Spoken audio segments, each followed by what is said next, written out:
Hello guys, this is my experience with aquatic beings. This is a meditation that I did on the 16th of August 2020, and there's a lot that went on, and right at the end there's the beings. Okay, here goes. It's a meditation that a friend made for us. I took the left path, tall grasses and a thin sandy patch. I got the urge to lie in the grass, so I lay down and used my stomach muscles to move me, and I glided amongst the tall grasses. I was a snake. And I came face to face with a small field mouse. I saw the mouse from the snake's eyes, and I saw the snake from the mouse's eyes. The snake opened its mouth, and the mouse crawled in. I, as the mouse, crawled all the way to the snake's heart. In the snake's heart was what looked like an ancient village with tall, thick, stone pillars and crumbling concrete pavements, wooden carts and bustling streets, alive with feet dressed in leather-strapped sandals and long robes that looked like bed sheets. I crawled along the drains and fell down a hole. I landed in the sewage tunnel systems beneath the city. There were negative entities covered in black sludge, moaning and crying. I walked to the edge of this black sludge river and touched the thick liquid with my tiny mouse paw, and the gunk started to clear, and the negative entities transformed into water elemental beings, grateful to be saved by a tiny mouse. The river ran crystal clear and was teeming with so much life and vitality. One mahogany-haired mermaid took me and put me on her head. In her hair was a carrot, which I almost took a bite of, and then I remembered a warning I'd heard never to eat food from the fae. And a mermaid is surely a water fae.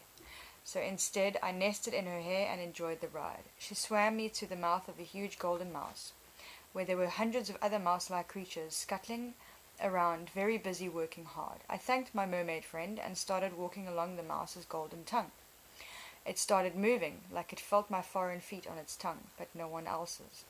I crossed the back of the tongue and passed beneath the epiglottis, where a mouse sat, saw me, and banged it like an alarm bell, and it was loud, and the golden tongue moved violently upwards in order to swallow me down.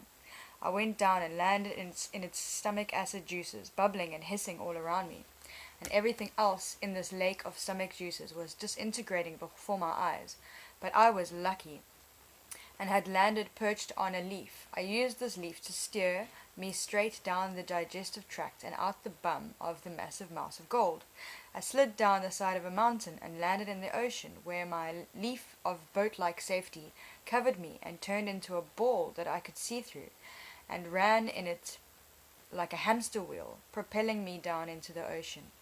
As I got underwater, my maroon dragon was swimming beside me, but he was too huge for me as a tiny mouse to jump on, so the maroon dragon swam back, and my young baby orange and green dragon swam up beside me, and I rolled onto the top of his head, still in my bubble.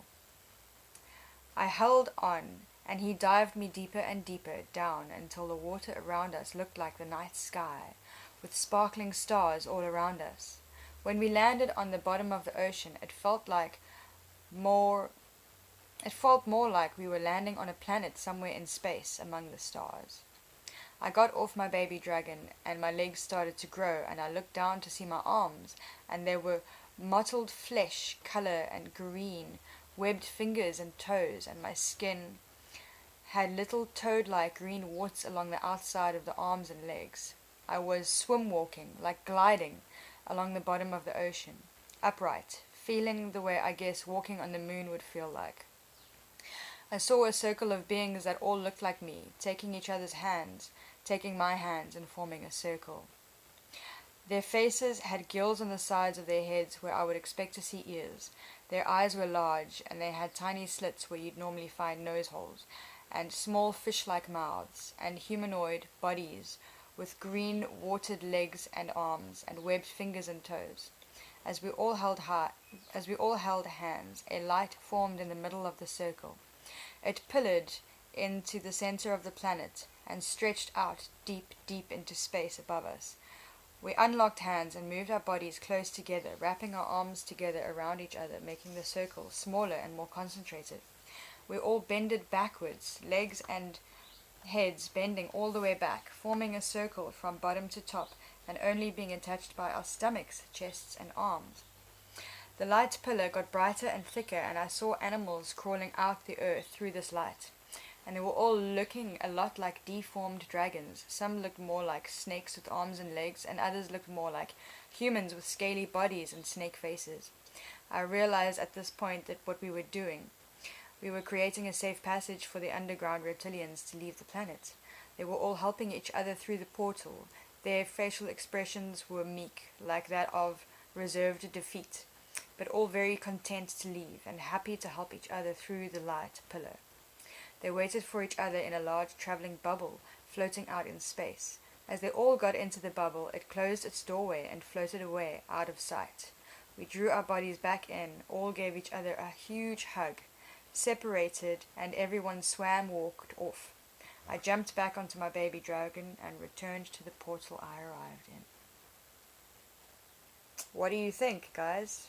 Tell me your comments, please.